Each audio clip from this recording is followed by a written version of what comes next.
Pemirsa, pelecehan seksual oleh seorang guru di Bandung, Jawa Barat terhadap belasan santriwatinya memicu kegeraman banyak pihak. Penegak hukum didesak menghukum berat pelaku pemerkosaan, salah satunya dengan hukuman kebiri.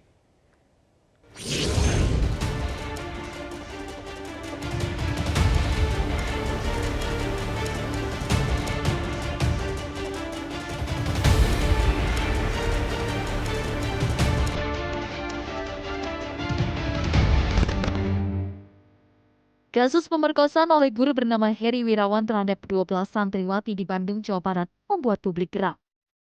Pihak menuntut pelaku dihukum seberat-beratnya. Salah satunya desakan hukuman kebiri kepada Heri Wirawan terus berdatangan dari berbagai kalangan. Kita minta aparat untuk bekerja secara tegas dan kalau bisa diberi hukuman seberat-beratnya, bahkan kalau bisa dikebiri. Ketua Komisi 8 DPR RI, Yandri Susanto menilai, hukuman kebiri saja tak cukup. Perlu ada hukuman pidana berat yang harus ditetapkan untuk menimbulkan efek jerah. Di pengadilan Bandung itu terhadap terdakwa, dua-duanya harus berjalan. Pertama, hukumannya 20 tahun itu harus diketok. Yang kedua, hukum kebiri itu harus dimulai dari pelaku ini. Sehingga ada efek jerah. Sementara itu, Kejaksaan Tinggi Jawa Barat mengatakan tengah mempelajari dan mengkaji lebih lanjut penerapan hukuman kebiri kepada terdakwa. Akan kami lakukan tuntutan ya, semaksimal mungkin terhadap pelaku yang bersangkutan. Ada kemungkinan untuk hukuman kebiri, Pak? Nanti kita lihat ya, pasti akan kita lihat, akan kita pelajari, akan kita kemudian kaji.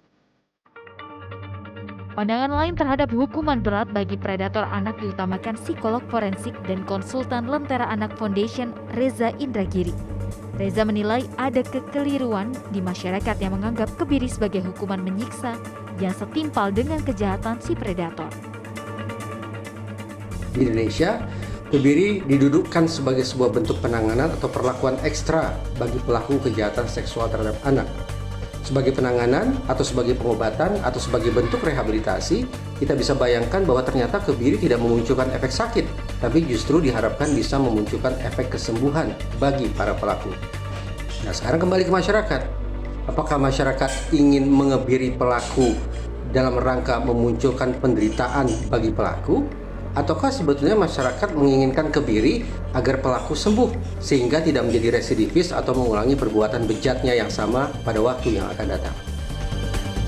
Sebelumnya kasus pemerkosaan terhadap 12 santriwati oleh gurunya Heri Wirawan baru terungkap setelah 5 tahun terjadi. Dalam petikan dakwaan, pemerkosaan yang dilakukan Heri terjadi sejak 2016 hingga 2021. Selama 5 tahun itu, 12 santriwati menjadi korban hingga hamil dan melahirkan 9 bayi. Tim Liputan Metro TV. Sementara itu, data Kementerian Pemberdayaan Perempuan dan Perlindungan Anak menyebut kasus kekerasan seksual menjadi kasus paling dominan dalam kasus terhadap anak. Berikut angka kasus kekerasan seksual anak pada 3 tahun terakhir.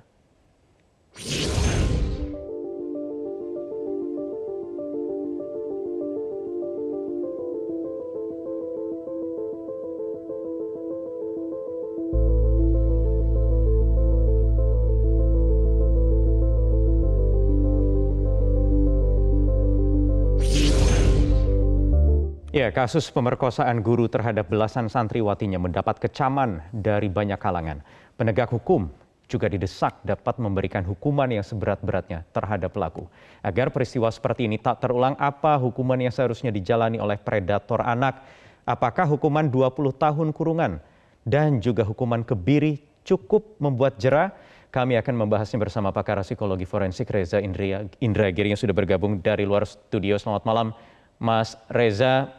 Ada ancaman hukuman sampai 20 tahun kurungan penjara bagi para predator anak, termasuk hukuman kebiri. Cukupkah itu, Mas Reza? Oh, jelas tidak. Saya kalau sejak dulu konsisten sikap saya bahwa untuk pelaku bejat dan jahat semacam ini sepatutnya lah dipertimbangkan dijatuhi hukuman mati. Tapi pada sisi lain, masyarakat tampaknya salah kaprah kalau mereka membayangkan kebiri itu sebagai sebuah bentuk atau cara untuk melipat gandakan kesakitan, melipat gandakan penyiksaan bagi pelaku yang dianggap itu setimpal dengan perbuatannya, itu salah kaprah. Karena kalau kita baca regulasi di Indonesia, ternyata di negeri ini kebiri tidak diposisikan sebagai alat penyiksa, sebagai sebuah cara untuk membuat pelaku itu menderita, tapi justru untuk menyembuhkan pelaku agar tidak mengulangi perbuatan jahatnya. Seharusnya seperti apa? Kita tahu ada RUU PTKS sebenarnya sedang dirancang sekarang, belum juga kunjung disahkan. Ada poin-poin yang juga sudah diatur, ada juga yang kemarin menuai perdebatan karena keluar dari rancangan undang-undang sebelumnya. Bagaimana menurut Anda sebaiknya, Mas Reza?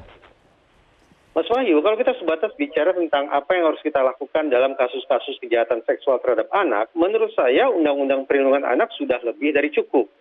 Sekali lagi kita menyamakan persepsi, sekali lagi tentang sebetulnya kebiri itu apa?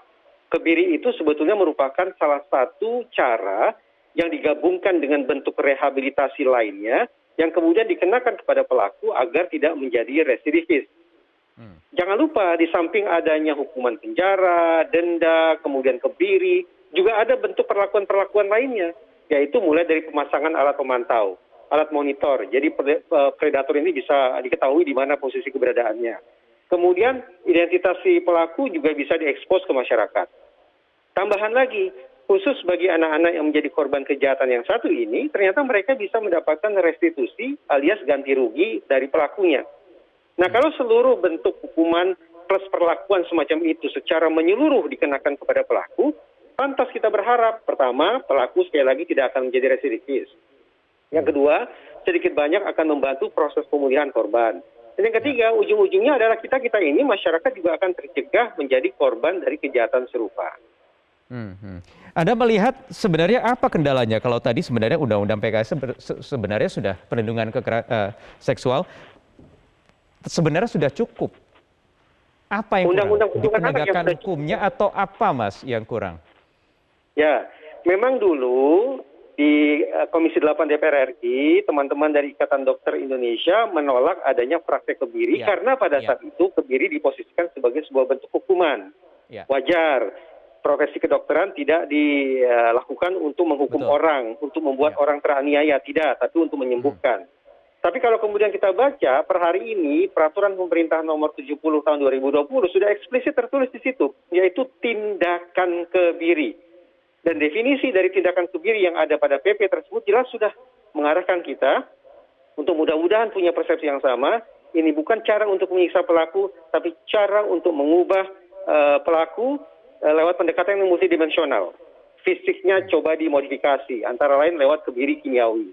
Psikisnya juga diharapkan akan dibenahi lewat program rehabilitasi psikis. Demikian pula kehidupan sosialnya. Nah, sekali lagi, kalau bentuk penanganan semacam itu kita sudah punya persepsi yang sama, mudah-mudahan tidak akan terkendala lagi ketika ada ternyata terdakwa yang dijatuhi hukuman badan, hukuman denda, plus adanya tindakan kebiri. Mas Reza, kita tahu sekarang ada fenomena dalam beberapa pekan terakhir ini bermunculan kasus-kasus kekerasan seksual terhadap anak. Sebenarnya juga bukan fenomena baru. Kalau kita lihat data sebelumnya tadi dari Kementerian PPA juga datanya memang didominasi kekerasan seksual itu korbannya adalah anak-anak. Sebenarnya apa yang salah, apa yang terjadi, Mas Reza?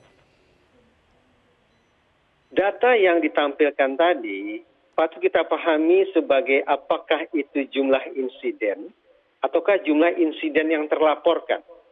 Kalau itu merupakan data tentang jumlah insiden, maka kita patut khawatir, kita patut risau bahwa ternyata insidennya naik dari waktu ke waktu.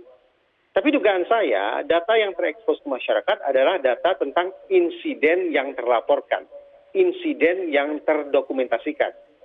Karena saya beranggapan itu merupakan insiden yang terdokumentasikan, maka kenaikan angka dari waktu ke waktu justru kita bisa tafsirkan secara positif. Inilah manifestasi betapa korban dan keluarga korban lebih berani melapor. Inilah wujud betapa media lebih banyak memberitakan. Inilah harapan kita bahwa otoritas penegakan hukum juga bekerja secara lebih efektif lagi. Nah, ketika ketiga pihak tersebut, yaitu korban, keluarga korban, media, dan juga otoritas penegakan hukum bekerja bahu-membahu sedemikian rupa, maka kita bisa bayangkan bahwa data insiden yang terdokumentasikan itu akan naik dari tahun ke tahun. Tekanan tentu ada di teman-teman penegak hukum. Kalau tadi Anda katakan instrumen hukumnya sebenarnya sudah cukup. Apa kemudian yang bisa dilakukan paling tidak sekarang yang kasusnya sudah muncul ke permukaan, yang sudah dilaporkan, Mas Reza? Saya saya pernah memberikan usulan langsung kepada Ibu Menteri Pemberdayaan Perempuan dan Perlindungan Anak beserta jajarannya, bahwa di dalam PP 70 tahun 2020, yaitu antara lain tentang kebiri, memang masih ada sedikit banyak celah-celah yang mengundang salah tafsir. Celah-celah yang mempersulitkan otoritas penegakan hukum sendiri ketika pada akhirnya melakukan eksekusi terhadap seorang terpidana yang dikatakan oleh hakim akan dikebiri. Nah, celah-celah itu antara lain bisa diatasi apabila dari pihak eksekutif, dari pihak pemerintah membangun komunikasi kepada Mahkamah Agung. Tujuannya adalah agar dari kalangan hakim sendiri sejak dini, sejak tahap-tahap awal persidangan sudah mencoba semaksimal mungkin mengeksplorasi seberapa jauh sesungguhnya pelaku ingin dikebiri. Kenapa hal ini sangat penting? Karena berdasarkan kajian di sekian banyak negara, kebiri akan berefek mujarab, artinya bisa menekan tingkat residivisme hanya ketika kebiri kimiawi itu dilakukan berdasarkan permintaan si pelaku sendiri. Nah, di dalam PP 70 tahun 2020 tentang kebiri, ternyata tersedia celah, terbuka celah yang bisa saja memunculkan tafsiran bahwa kehendak atau keinginan dari pelaku bisa diabaikan. Jadi sepenuhnya ini ditentukan, bahkan dipaksakan oleh pihak lain, pihak penegak hukum kepada pelaku. Kalau kebiri sudah menjadi sebuah paksaan, saya khawatir predator nantinya justru akan menjadi lebih buas lagi. Dan celah-celah itu apakah perlu memang seharusnya ditutup rapat, dimasukkan ke draft poin-poin di pembahasan RUU PTKS, Mas Reza? Menurut saya tidak perlu. Jadi Undang-Undang Perlindungan Anak sudah berbicara tentang kebiri kimiawi. Kemudian diturunkan ke dalam peraturan lebih teknis, yaitu peraturan pemerintah. Tinggal lagi di tingkat kementerian, di tingkat lembaga yang harapan saya akan ada ketentuan lebih teknis lagi. Baik. Terima kasih sudah bergabung bersama kami Mas Reza Indragiri, pakar psikologi forensik. Terima kasih Mas.